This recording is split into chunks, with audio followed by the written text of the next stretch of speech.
যে পারলে রাজনীতিতে আসেন, পারলে দল করে দেখান, এটা হইল? আমি কি এরকম কোনো কথা বলেছি? না।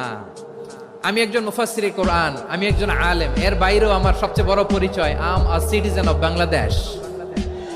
আমি বাংলাদেশের একজন সাধারণ নাগরিক। আমার দেশের যে কোনো সমস্যা, যে কোনো ইনকনসিস্টেন্সি, অসঙ্গতি নিয়ে মত প্রকাশের স্বাধীনতা আমার আছে না নাই? আপনারাই তো বাক স্বাধীনতার কথা বলেন, ফ্রিডম অফ স্পিচের কথা বলেন, বাক স্বাধীনতার কথা বলেন।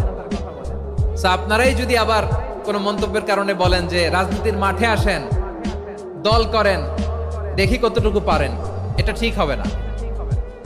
তাই প্রিয় ভাইয়ের, আসুন আমরা দল মত নির্বিশেষে কাঁধে কাঁধ মিলিয়ে সোনার বাংলাদেশ গড়ি, দুর্নীতিমুক্ত বাংলাদেশ গড়ি, যে বাংলাদেশের জন্য রক্ত দিয়েছে আবু সাইদ, যে নতুন ভোরের বাংলাদেশের জন্য রক্ত দিয়েছে মুগ্ধরা, যে নতুন বাংলাদেশের জন্য রক্ত ঝরিয়েছে 24-এর যে গণ অভ্যুত্থানের প্রত্যেকটি শহীদের। আওয়াজ করে বলেন ঠিক কিনা?